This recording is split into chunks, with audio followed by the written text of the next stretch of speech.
So on behalf of the board, we acknowledge that York Region is located in the traditional territory of many Indigenous people, including the Anishinaabe, Honanoshi, Huron-Wendat, and the Métis people, and the treaty territories of Honanoshi, Mississaugas of the Credit First Nation, and Williams Treaty First Nation.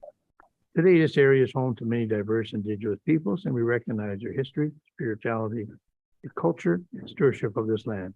We also acknowledge the Chippewas of Georgina Island, the First Nations, our closest First Nation community. Well, good morning, and is there any disclosure of interest at this time? Any disclosure of interest? Not being any. So I just want to recognize today is National Artist Day, Reese Food Day, and at Chucky the Doll Day. What the that guy that really that thing on they have them commercials. That guy is. But also it's 2 months till Christmas. So everybody get their Christmas shopping ready, and it's 2 months till Christmas today. So Karen, what's wrong? Don't you like Christmas? Okay, good. Okay, confirmation of the minutes. Thank you, Linda, and thank you, Mario. Move the minutes. Any questions on the minutes, concerns? Don't see any. All those in favor? Against, the motion's carried. We have two presentations this morning, board members. And the first one is the 2024 operating and capital budget. The chief of the police will introduce it. And this will be going to regional council, I think the first Thursday in December. Right. Go ahead, Chief. Yes, good morning, Chairman. And you've done a good job of introducing the budget. This is our second time to the board with the current budget. There are some amendments, and I'll, without further ado, as we open it here, I'll turn it over to our Executive Director, Jeff Channel of Financial Services, to brief the board and answer any questions. We'll answer any questions you have collectively. So, Jeff, I'll turn it over to you. Thanks very much, Jacqueline. Just wanted to confirm the technology is good. Thank you very much, Chief and Chair. Good morning. I thank you for the opportunity to further discuss the 2024 budget. The presentation, thank you. The budget presentation today. The budget presentation today includes a recap of the timelines and an overview of the budget tabling from last month's meeting. It provides budget highlights, which further describes the meaningful integration between this budget request and the delivery of business plan objectives. We revisit the outlook year staffing feedback that we received last month and provide an overview of staffing themes in those years. And we are seeking the board's approval today for the 2024 operating and capital budget, which is outlined in item 8.1 in your agenda. The budget in front of you supports the timelines approved by the board in June, which aligns with the budget tabling last month, September 27th. By approving the budget today, it aligns timelines for the treasurer's tabling to council in November, the chief's presentation to committee of the whole, it's week 2, December 7th, with a tentative approval by council on December 21st. The budget before you includes gross expenditures of $450 million. Last month, we discussed how these amounts will be spent, with about 85% of the gross spending on salaries and benefits.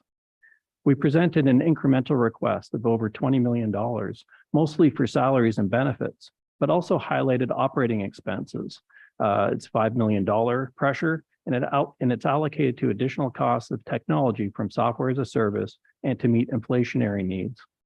There is also an increase to revenues of $2.5 million, comprised of pay duty fees, service fees and charges, and grant revenues. My colleague, Sunita Airy, provided an overview of the capital request and 10-year capital needs. As outlined in the report, the capital amounts change, which is why they're highlighted. And it's due to rebudgeting of 2023 project costs into 2024. You'll see a slight increase of $769,000 in both totals once we get to the recommendations. Feedback was received on the out-year staffing asks, which contributed to variances above the ballot budget allocation communicated by Treasurer Mirabella in the spring. I'll address this outlook staffing in an upcoming slide. This budget provides over $150 million in 2024 for over 1,000 members delivering safety and well-being in our communities through the delivery of frontline patrol, criminal investigations, and community-oriented response activities. The budget increases the staffing by 21 members, consisting of 19 officers and 2 civilian police professionals. 4 of the officers will be assigned to real-time operations in order to enhance situational awareness across York Region.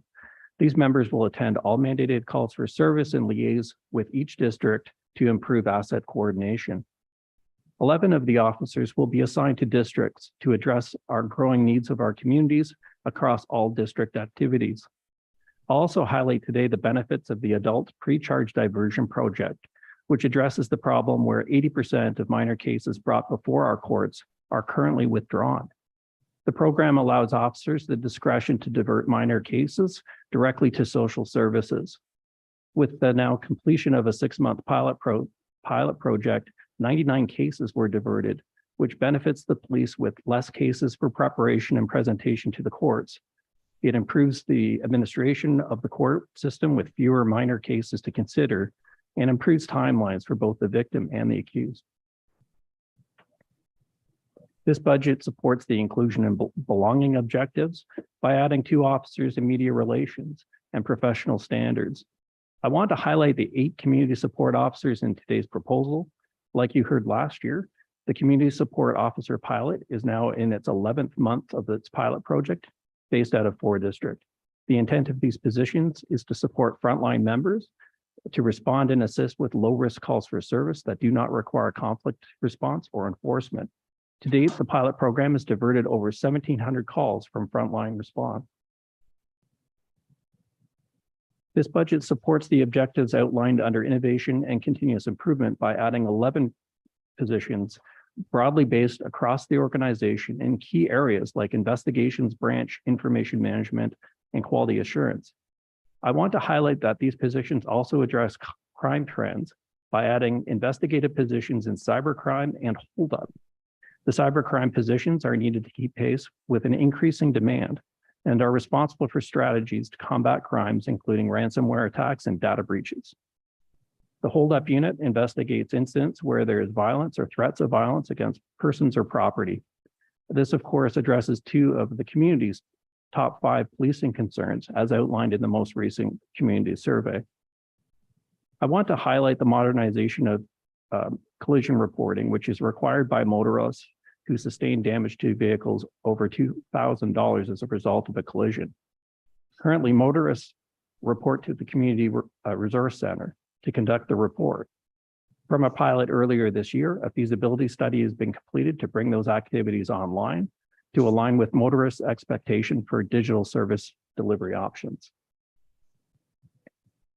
This budget also supports recruitment and retention by adding 4 positions. 2 of the positions will be directly to the Uniform Recruiting Bureau for the selection of new and experienced hires. These positions are to increase capacity to meet the province's expansion at the Ontario Police College from 3 to 4 classes annually. The Leadership Development Specialist position will be responsible for the ongoing development and implementation of the Master Academy program, which is a management training program aimed at strengthening members' professional development. One thing I'll point out here is the dedicated outreach initiative. And currently the outreach program is blended with other recruiting functions such as planning, organizing, and processing of applications. The new dedicated outreach initiative will seek partnerships with community groups, security firms, and other employers where our applicants are currently employed to make better and more contacts. So at this September meeting, feedback was received that staffing levels and outlook years could be increased. 4 themes are shown on this slide that we had already developed for the outlook years, depicting staffing needs. And this is where the additional staff members would be focused to. Safer communities would expand or improve court security officer support in our districts, as well as other district functions. We would be adding staff to address crime trends, including violent and organized crime, auto theft, and property crime. There would be an improvement to embedded peer support, which is a program that exists in districts to improve wellness to our members. And to support this growth, also address needs and support activities such as 911 communications, as well as civilian mental health professionals. This slide summarizes the two outlook year options that are in front of the board today in the operating budget. The as tabled proposal includes outlook staffing and additional members, 31 members in 2025 and 36 members in 2026. Although this was envisioned as a scenario to meet the region's growth, it also addresses workload analysis, social trends, efficiency initiatives, modernization initiatives, demographics, and other factors. I'll point out that the as tabled scenario was vetted with Treasurer Marabella, and that she has found an offsetting funding allocation for this request. The enhancement scenario includes 46 members in each outlook year, which will help address these community needs, including, as we mentioned, safer communities, crime trends, improving embedded peer support, and other service delivery areas. In summary, Chair, there are 5 key messages in front of you. This budget aligns well with the business plan as outlined today. It addresses technology and inflation costs. It adds 46 staff to 2024. And the new amended numbers are $219.2 million over 10-year capital. We continue to be the lowest cost per capita amongst the 10 largest municipal police services.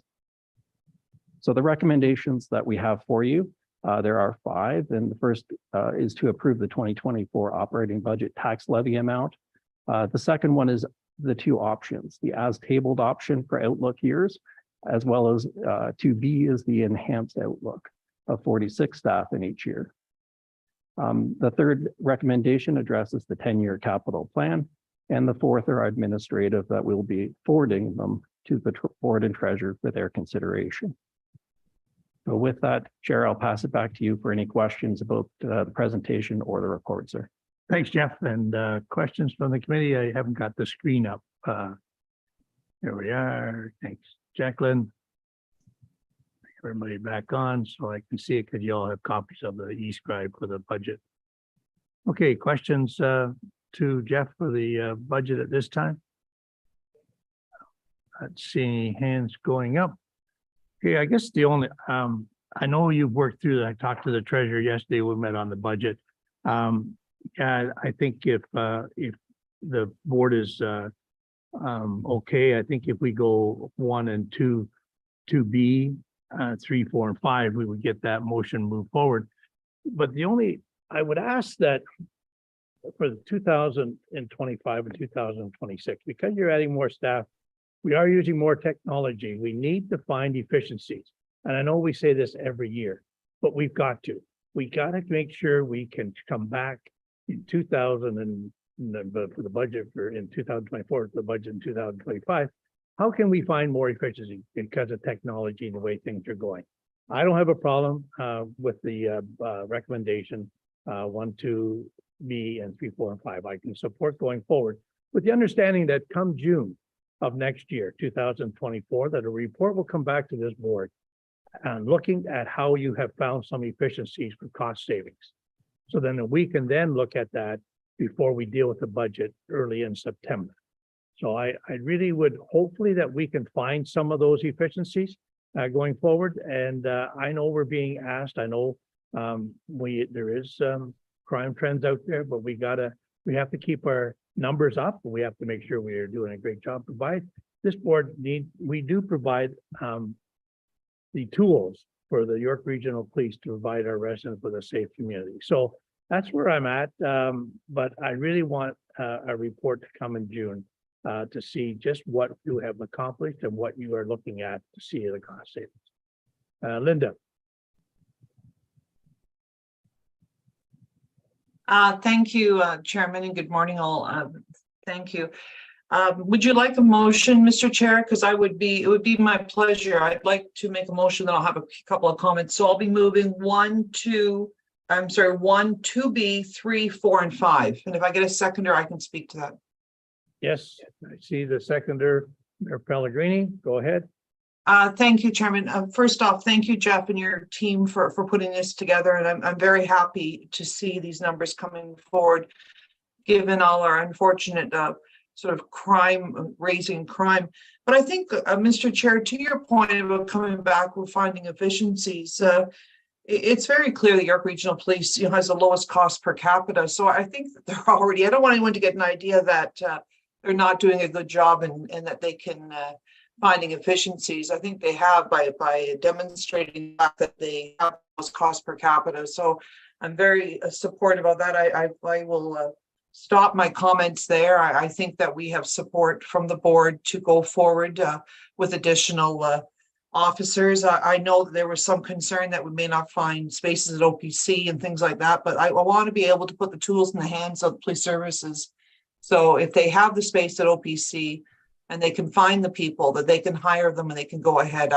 Our community, unfortunately, specifically, I want to say in Vaughan, has we have a lot of issues. So I'm very happy with this budget today. I'll leave those as my comments, Mr. Chair. Thank you. Thank you. I never said that we don't find efficiencies.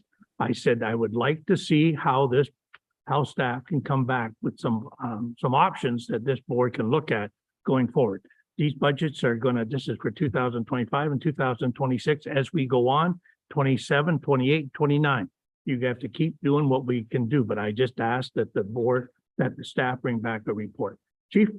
Thank you, Chairman and Chair, and through you. And first off, I want to thank the board for your support with the current budget conversation. And as you'd mentioned, Chair, we have done a lot of work around efficiencies, but I just want the board to be fully aware that we will continue to do in every project that we move forward on at YRP. A big portion of that is to find efficiencies in the organization and not do more with less, but do more with what we have in some cases. But in some cases, we do need to grow. And that's really what we're talking about here today. So by all means, sir, we will definitely come back to you and the board next year with any work that goes on between now and then and find whatever efficiencies we can and carry on the conversation from there. And there could be Thank more funding come from the province and the federal government. Yep. Okay, the motion's on the floor. All those in favor? Against, the motion's carried. Thank you. Thanks, Jeff. Thank you and your team. Okay, the next one is 5.2, 2022 crime severity and weighted clearance national comparison. Chief, do you want to introduce it? Yeah, thank you, Chair. And good morning again, everyone. I've got Inspector Doug James from Strategic Services here, who will start the conversation on this crime severity and weighted clearance presentation. It obviously goes hand in hand with 8.3, the crime severity board report, and we thought it was quite beneficial to the board to fully understand how these reports are quite lengthy, and this presentation will allow us to, or allow you to see firsthand as to how this information gets put together and makes sense.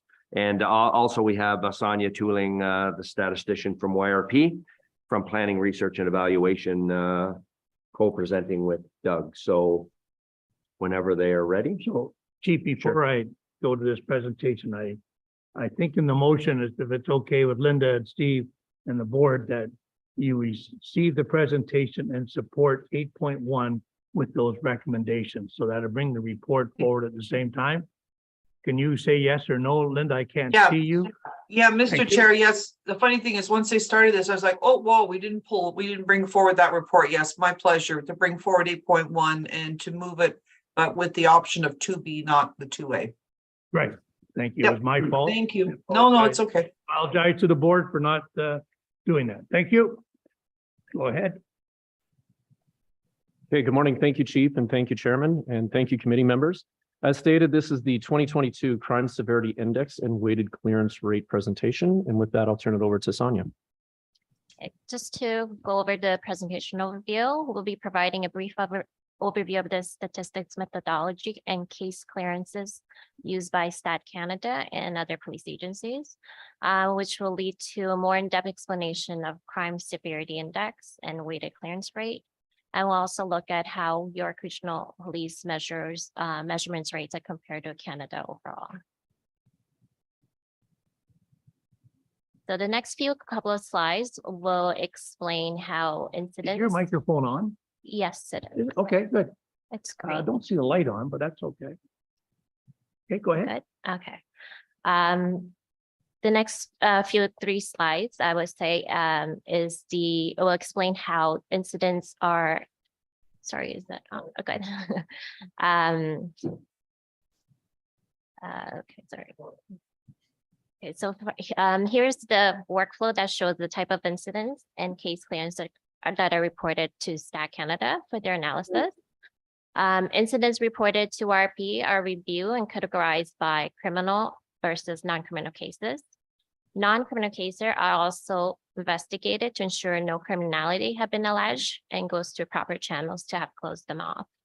For criminal cases, they are assigned to appropriate units to be investigated, and cases are concluded based on CCJ-CSS definition. Once case is investigated, officer have evidence the offense alleged did not occur, then the case are closed unfounded. And then the following three cases you'll see in aqua blue colors. Those three case clearance gets reported to Stat Canada and they're categorized as founded.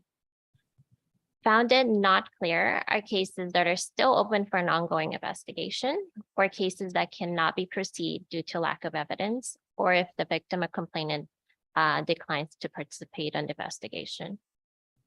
For charge cases is where at least one chargeable suspect has been identified and a criminal charge has been laid. And clear otherwise are cases that are at least one chargeable suspect identified and there's a reasonable ground to lay a criminal charge, but police opt not to charge for many reasons. And there's approximately 15 options officer can choose from. And one of them was highlighted in the previous presentation by finance, which is the adult pre-diversion program. So the following founded incidents are collected by Stat Canada for analysis and measurement. And then there are two methods of measurement rates, the traditional incident-based crime rate, which is known as non-weighted versus weighted crime rate. And we'll get into more details in the next slide. The non-weighted is the exact count of number of crimes. So crime rate measurement, the volume of crime that has occurred for a given population, and the rates are calculated per 100,000 number of population. Clearance rate measures the volume of incidents concluded as charged or clear otherwise. So out of the founded cases that is reported, how many of them have been concluded as charged or clear otherwise? On the chart right next to it, it shows what it was reported for 2022 annual stat, which was presented in the last board meeting. Population for York Region, approximately 1.2 million, which has been a steady increase year over year. Total crime count, we're at 45,713. A majority of these increase was seen in a crime against person. Year over year, there was a 22% increase on that. Crime rate, we're at 3,688, and again, that's per 100,000 per population. And that's an increase of about 15.8% year over year. Clearance rate, we're at 40.9%, and that's a decrease from last year, from 2021 of 4.8%.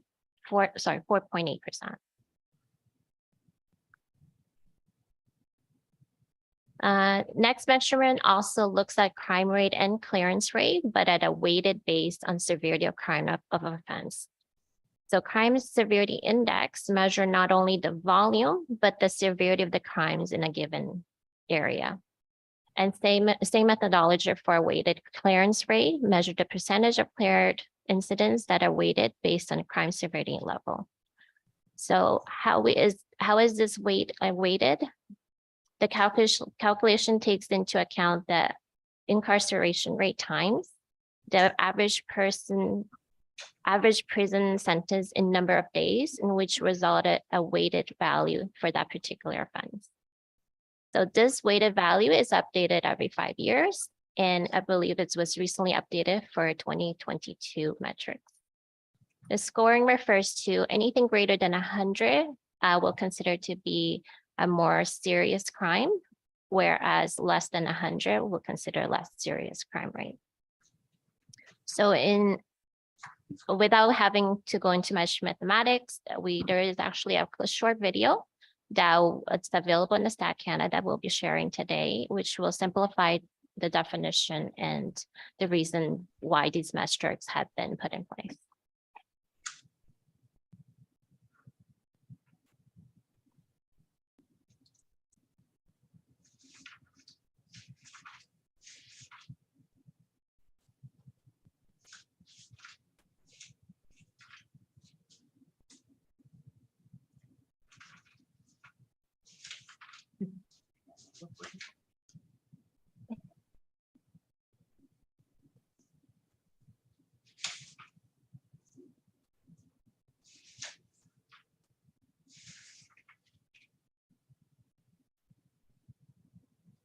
Meet Emily. She just found out that she's transferring to a new city for work. But before she packs up her life, she's got a lot to consider. Taxes, schools, doctors, childcare, public transit. All these things matter. Above all, Emily wants her family to feel safe. But she is concerned about the crime rate in this new city. Luckily, there is an easy way for her to figure this out. Statistics Canada has developed a tool called the Crime Severity Index, or CSI, that provides a way to measure changes in crime severity in Canada. The CSI is also used by media, lawmakers, and many others. While traditional crime rates measure the amount of crime in a given area, they don't account for the whole picture. This is where the CSI is different. The CSI's formula takes into account the severity of crimes as well as their volume to create an index and tracks these changes over time. Here's how it works. An area's CSI is determined by first attributing a weight to each crime that police say occurred that year, and then looking at the volume of crime. A crime's weight is its severity. The weight is based on sentences handed down in Canadian courts over the past 5 years. Let's illustrate by comparing two very different crimes: first-degree murder and property theft. If first-degree murder has a heavier weight than property theft, that tells us it is much more severe, even though it happens far less frequently. When you compare these two crimes, the CSI will detect an increase in first-degree murder, whereas with the traditional crime rate, this increase may go undetected.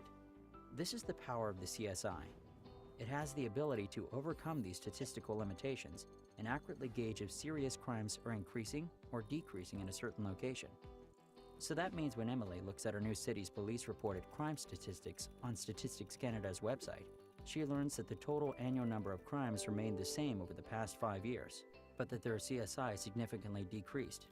She looks even closer and sees that relatively more serious offenses, such as robberies, assaults, and breaks and enters, had, in fact, decreased every year, which means the CSIs of her cities are nearly identical. With the introduction of this new statistical tool in Canada, the CSI provides a better understanding of changes in severity of crime in our municipalities, giving Emily, and every one of us, access to a more comprehensive picture of where we live. To learn more about the Crime Severity Index, please visit www.statcan.gc.ca.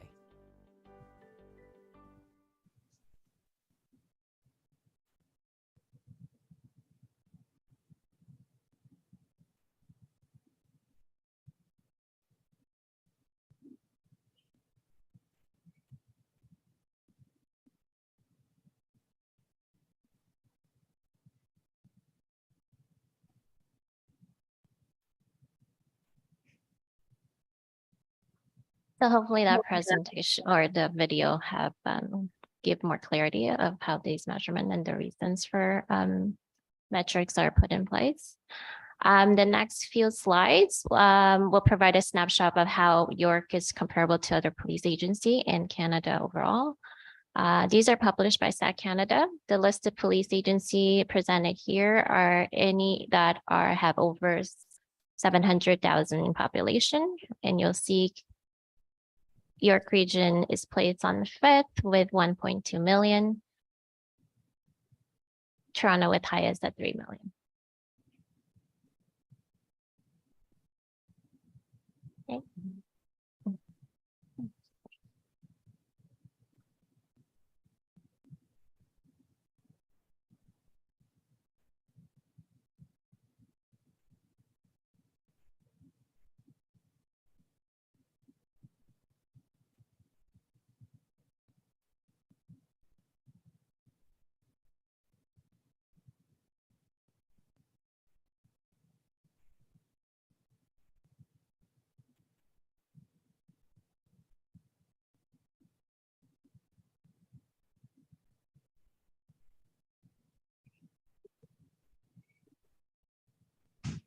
Next one. Okay, thank you. This slide is the 2022 Crime Severity Index.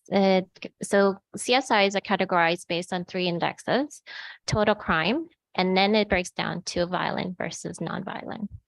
So for 2022, York's metrics increased in all 3 indexes, specifically seen in the violent crime at 64.1, which is an increase of 37.3% from previous year. However, when compared nationally, York had the 2nd lowest in violent crime and 3rd lowest for nonviolent. And as you can see, when compared to overall Canada, we see well under Canada's CSI results with approximately 40% below. And we mirror the same trend where violent crime being the highest contributor.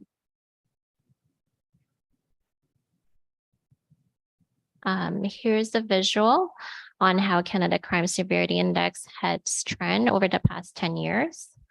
Although York has continuous trend under the line compared to Canada and Ontario, it has sharply peaked upwards between 2021 and 2022. And contributing factors can be seen in the next slide.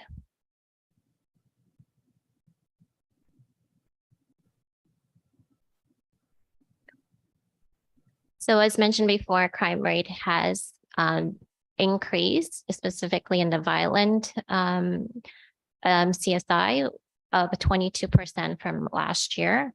And majority was seen under the robbery category. And under robbery, there has been a spike under retail and carjacking. It's about 110% increase from previous years. Along with that, homicide has increased 80%. There was a spike on that because one of the event, there was 5 victims that resulted from that, and which will have impact our CSI rating. As you can see for Canada, for violent CSI, we are mirrored the same type of offense, robbery and homicide being their, and extortion being their top 3 as well. For non-violent CSI, our top offense was motor vehicle theft, a 49% increase, and break and enter 29%. And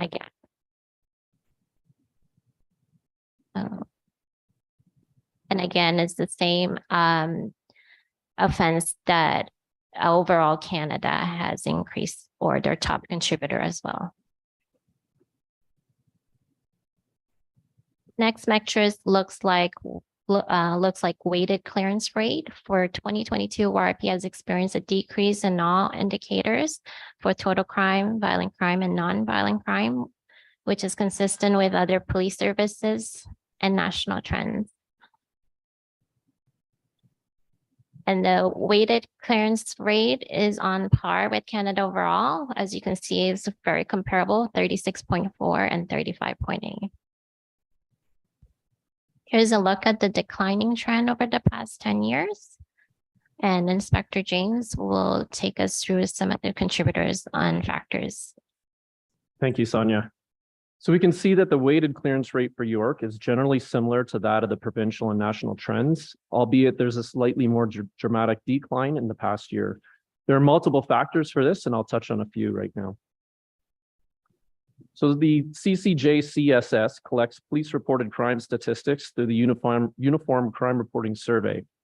There is some interpretation of how these stats are reported by varying police services, which can affect their crime severity index and the weighted clearance rate.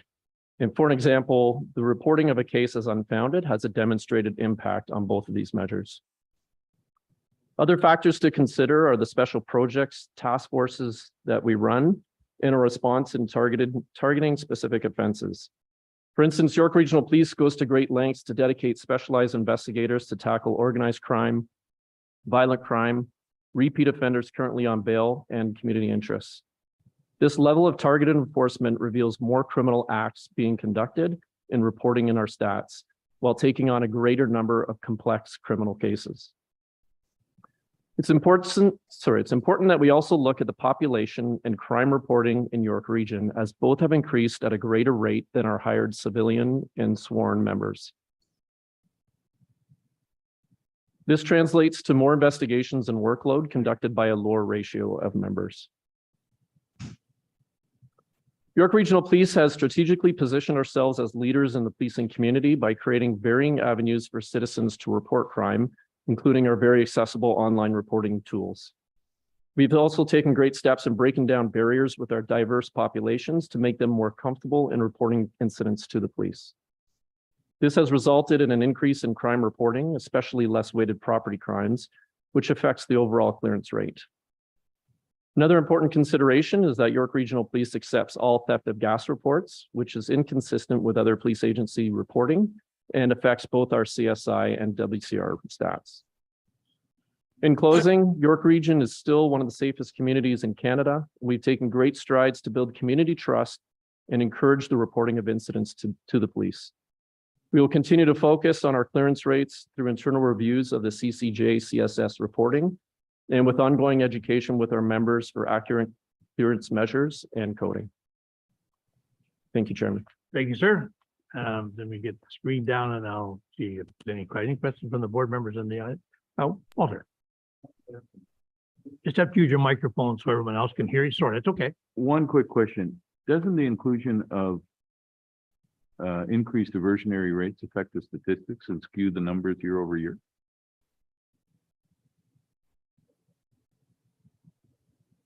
Maybe I can, through you, Sure. Mr. Chair. So I just want to be clear on the question. So are we talking about diversion after it's gone to the courts? Or that wouldn't have an effect on the clearance because the investigation and the reporting has already occurred to the agency. The arrest has been made. That would probably just have more of an impact on the outcomes versus what we're talking about here about crime severity. So that wouldn't skew those numbers. Okay, but in terms of the overall numbers, the Statistics Canada numbers, do they account for or control for the change in diversionary rates as it's applied to the overall numbers? No, the StatsCan numbers are coming from the outcome, the reported incidents to the police, and the case clearances are all captured within that. So the case would still be cleared even if it's diverted through the court system. So that wouldn't matter, right? All of that is happening in our area prior to it getting to the court. And in some cases, it's diverted before it even gets into the court judicial process. So we can triage those cases out of that process and not, create more backlog in courts where it's not required. And that's some work. Some of that work is going on between the two ministries of MAG and our ministry, right? The Solgen's office and policing. So that's perfectly understood now in the context of the York Region statistics, but is that accounted for in the national statistics as well? Because there will be different diversionary rates. I don't have the answer on the national picture.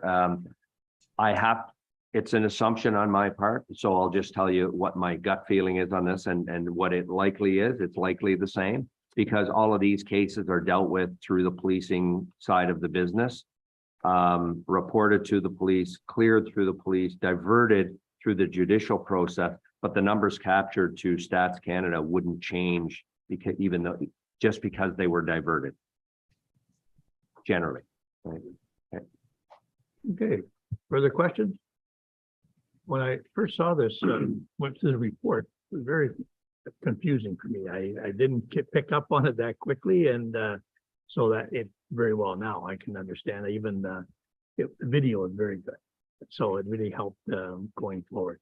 And I'd ask that you're very good in how you present, but try not to use as many acronyms. Because I have a tough time with CPG and all these other I just need to know a little bit more. I'm a little slow, so I just need that timing. I need those words spelled out a little further. Anyways, get Walter and Norma to move the presentation and to item number 8.3, just for information. Any other questions? Any other questions?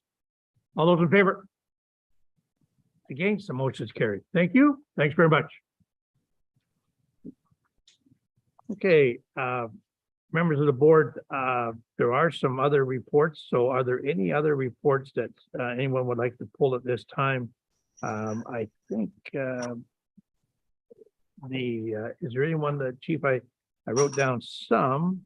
I don't think you had any on in the public section. Any reports anyone like to pull at this time? Any reports? Okay, moved by Madeline and seconded by Steve, that all of the other reports go as the recommendations. Okay. Yep, perfect. All those in favor? Against, the motion's carried. Is there any unfinished business or anything else coming before the board at this time? You're not seeing any, so let's get into the private session. So I'll need a motion to go in private. Thanks, Walter. Second by Linda. We go into private session. All those in favor? Yes, the motion's carried. So give us a minute.